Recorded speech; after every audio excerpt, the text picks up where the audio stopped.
Hey guys, Heidi Preeb here. Welcome back to my channel. Today we are talking about the term emotional dumping. So I think that this is a super important term to be familiar with if you are doing any sort of healing work, because the difference between emotional dumping and emotional sharing is the difference between the type of connections that keep you stuck in patterns of rumination and of never really resolving your core issues versus the type of connections that allow you to actually get at the root of what the challenge is and to help you resolve things from the core. So I first heard the term emotionally dumping when I was going through this period of looking for a lot of online support groups for attachment healing work. And there was one group I came across that had the rule, no emotional dumping. And I was like, oh, that's interesting. What does that term mean? And it turned out what that term means is if you are seeking support in this specific group, what you're not to do is call someone up and just tell them all about the situation without at all referencing your own experience or what you're feeling or how this relates to your healing and recovery work. And I would contrast this to other groups where it seemed like all anyone was doing was ranting about other people and staying really fixated on the details of their scenarios without ever really referencing what was going on for them. And I became hyper aware of what it looks like when someone is sharing versus dumping. And what's really interesting is I started noticing that the group where people were not allowed to emotionally dump was a group where people started actually getting better. But a lot of people don't know the difference between emotional dumping and emotional sharing, and they think that what they're doing is sharing when actually what they're doing is dumping. And I'm going to go right into what the difference between those two things is. So, emotional dumping is the process of outsourcing our ego functioning, and I'll explain what that means. So when you are a child, the first thing you do to figure out what different experiences are like in life is you look at how your parents or caregivers are reacting to different experiences, right? So when we're children, we don't really know what is considered universally good and what's considered universally bad. And of course, as adults, we know that those terms are very nuanced.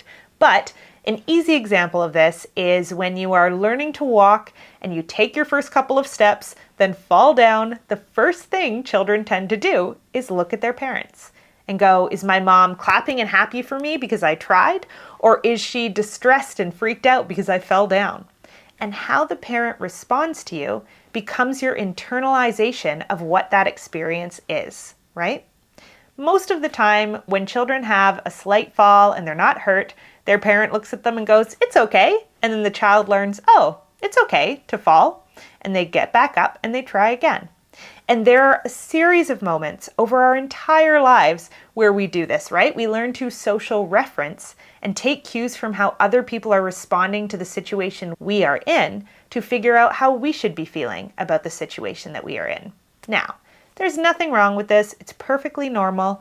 But by the time we become adults, we are meant to have developed our own ego functioning. So when we are children, we don't know how to make sense of our own experiences, so we look to our parents to provide meaning to them.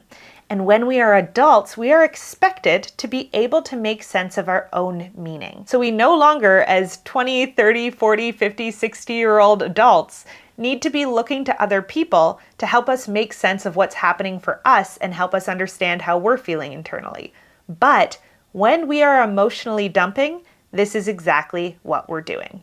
So, emotional dumping is the process of bringing a situation to someone else, telling them all of the facts about the situation without telling them directly how you feel and expecting them to help you determine how you feel by giving you their reaction. So an example of this might be having a fight with your partner, going to a friend, and going, can you believe what my partner said?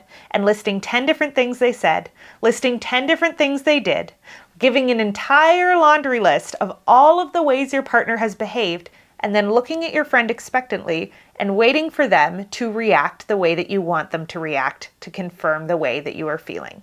This is emotional dumping because you have left your own experience out of the equation, whether you noticed it or not. Whenever you go to someone else and you're feeling a certain way, and you're trying to tell a story to get them to infer the way you're feeling and mirror it back to you without you telling them directly what you're feeling, what you are doing is outsourcing that ego function. It's like you being a 1-year-old child who is learning to walk, you fall down, you look to your parent, you having a fight with your partner, bringing it to a friend, giving them all the facts, and then looking at them expectantly is the exact same thing as looking at your parent as a 1-year-old child. You are asking your friend to tell you how you feel. And usually you are doing this with some sort of motivation, right? There's a certain feeling you're trying to elicit from your friend based on the way that you presented the facts. So you could go in and tell the exact same story with the exact same facts, but if you were to balance those facts out with things like your contribution to the argument, or the fact that your partner was stressed, or the fact that you know that they're not really great at communicating in this particular way, your friend would probably give you a totally different reaction. It would be a lot more balanced, and it would be more along the lines of, it sounds like you guys are going through some challenges, but it also sounds like you have a pretty good idea of what it's going to take to find agreement and work it out. Now, in both cases, it would still be emotionally dumping because you are still asking your friend or the other person to provide the emotion related to all the facts that you have brought to them. However, this is just going to show that whatever facts we bring to someone are almost always a one-sided story, right? And presenting a one-sided story, then asking for feedback, is not really asking for true feedback. It's just an attempt to not own your own emotional experience, right? Because if you bring a biased story to your friend and they have a strong emotional reaction to it, now you feel validated in the emotional reaction that you're having internally without having to communicate that emotional reaction you're having internally. And that feels pretty safe most of the time because now you know when you go ahead and display that emotional reaction because your friend has already had it on your behalf, you're probably not going to get rejected. You're probably not going to be met with, whoa, you're overreacting, right? And this is a very common trap that often anxiously attached individuals fall into, or those on the anxious attachment spectrum. But the opposite of this is emotional disclosure and emotional sharing. Emotional sharing is riskier than emotional dumping. And the reason it's riskier is because when you are authentically sharing your emotional experience, you are putting yourself out there to have it be challenged or rejected or misunderstood. However, you are also allowing yourself the opportunity to get feedback that might actually help you get out of these loops. If you are, for example, chronically having problems with your partner, but you're always sharing one-sided stories that are more akin to emotional dumping than actual sharing, you're never going to get feedback that helps you grow. You are only going to get feedback that reconfirms and strengthens the feelings you already have, which means you stay stuck in the same cycles. But when you take the time to get in touch with your own emotional experience, to really center yourself and figure out, okay, how am I feeling about these fights with my partner? Not what is my partner doing, not what is the laundry list of things that they are messing up that I can communicate to someone else. How do I feel in this relationship? Am I feeling lonely? Am I feeling unfulfilled? Am I feeling uncertain about the future of this relationship? And if I can go to a friend or a family member or a therapist or loved one and bring those feelings to the table and talk about those feelings, probably going to get a lot further because now I have an internal locus of control, right? I'm not focused on the other. I'm focused on my experience, on what it's like to be me inside of this relationship or inside of this situation. And so if you want to start practicing this skill, there are a couple of things I recommend. The first thing is to notice when you're emotional dumping. Especially if you err on the side of anxious or fearful avoidant attachment, you're very likely to be doing this without even realizing you're doing it. So, signs that you might be doing it that you can tip yourself off to are 1, you're thinking of how to present a story in a way that will prove your point. So when you are going to bring a situation in your relationship to a friend or a loved one, you're thinking about how you are going to present the facts in such a way that the other person will understand how you're feeling. And the antidote to this is to actually challenge yourself, if you can, to give no facts. So to go into a conversation with whoever it is you're looking for support from and only talk about your experience and your emotional state. So don't tell them, my partner didn't answer my text message for 2 days. Don't tell them, my partner is making snarky comments towards me. Tell them, I am feeling like I'm not getting enough connection in my relationship. And I feel kind of sad about that and a little bit hopeless and scared because a part of me really wants this relationship to continue. I really care about this person, but a part of me knows that there are needs I have that I'm not sure I can get met in this relationship. And I need to sit with those conflicting feelings or maybe talk them out a little bit and figure out more fully how I feel, where my center of gravity is, and what I want to do about the situation. Are you available to talk to me about that? Right? That's a completely different conversation than, can you believe my partner did X, Y, and Z? They need to change. They're an asshole. They're a narcissist. They don't care about anyone except themselves. Right? That conversation doesn't really get at the root of the problem, which is the way that you're experiencing the situation and what your options are going forward. And I also want to talk about what it feels like to be on the receiving end of someone's emotional dumping. So I remember having this conversation one time with a close friend. It was over text, so it was kind of happening over a series of hours. And I kept asking him how he was feeling about a certain issue he was having in his relationship. And he would only respond to me with facts about how his partner was feeling.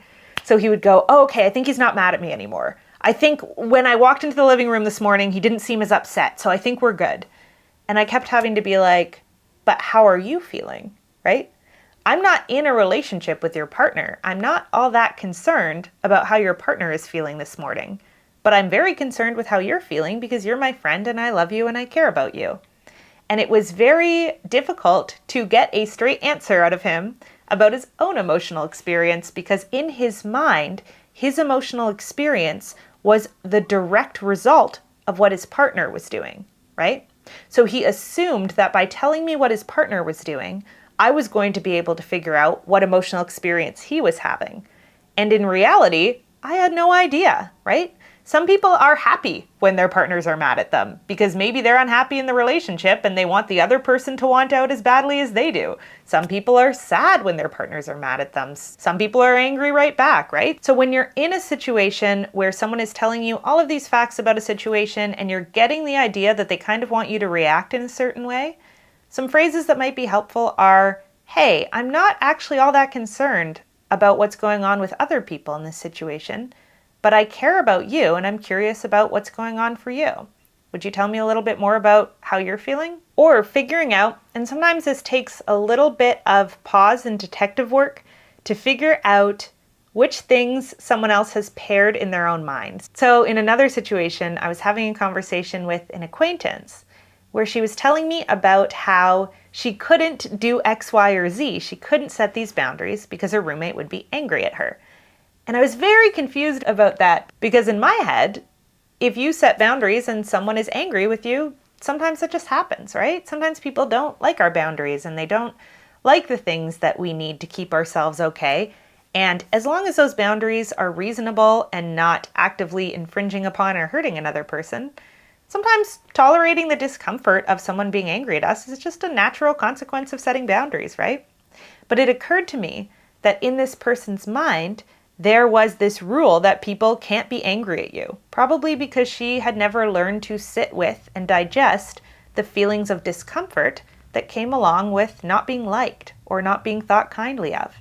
So the conversation had to go in a different direction. And instead of trying to figure out like how to manipulate the roommate to do these things without her asking or set a boundary, I realized the question I had to ask was, how can I support you through the discomfort that you might feel if you set a boundary? How can I be present with you as you tolerate the feeling of someone else being angry at you? It sounds like you really struggle with that feeling. And I must note, this is in and of itself doing the ego functioning for someone else, right? However, it's doing it in a way that is a lot more productive than just giving them whatever reaction you sense they want you to have so that their worldview is validated without them telling you what their worldview is. So there are ways to approach this as both the person doing the emotional dumping as well as the person who's being emotionally dumped on.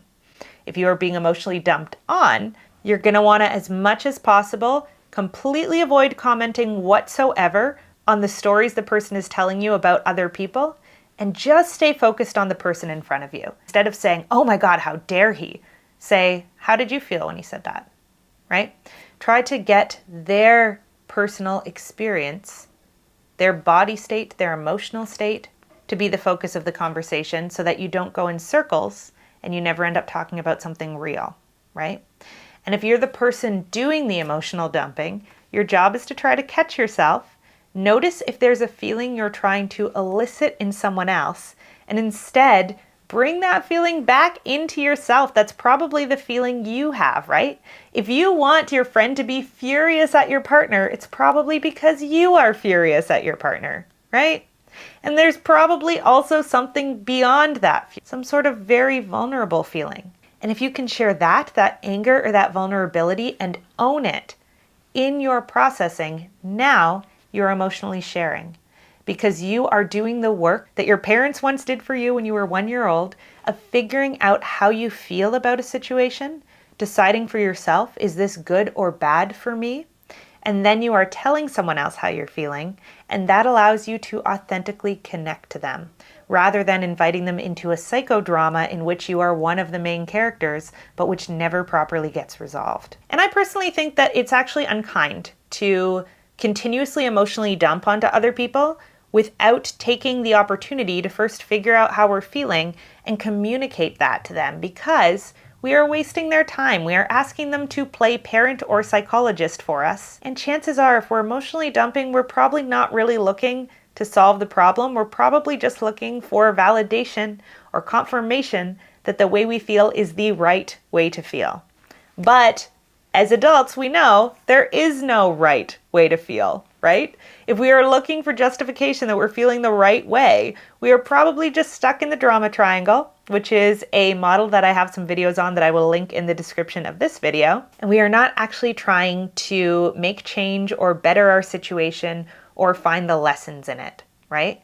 And if we're going to be taking up someone else's time, why not do it in a way that actually allows us both to learn something from it? Right? Unless, and I truly say this non-sarcastically, unless you literally just love drama. There have been times in my life where I have just loved drama. Like, I remember in my mid-20s, I went through this phase where I knew like I didn't want to be serious or focused on the real issues in my life. And so I went and involved myself in as much interpersonal drama as I could find. And then I would go to other friends and like tell them all these dramatic stories and be like, I'm doing this, I'm engaging with all of this because I love drama. I don't want to think about my real problems right now. I want my life to feel like a TV show.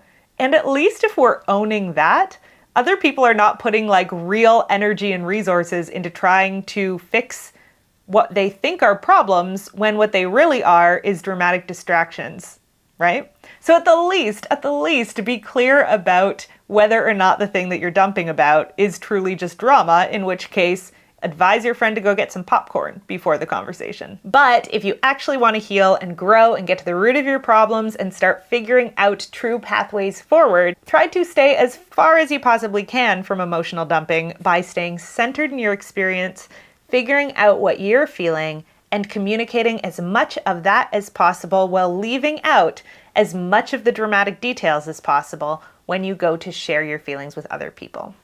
All right, let me know in the comments what your thoughts, feelings, responses, reactions to this are. Are there times where you realize that you have been emotionally dumping when you thought you were sharing, or vice versa? Let me know whatever is coming up for you guys. And as always, I love you. I hope you are taking care of yourselves and each other, and I will see you back here again super soon.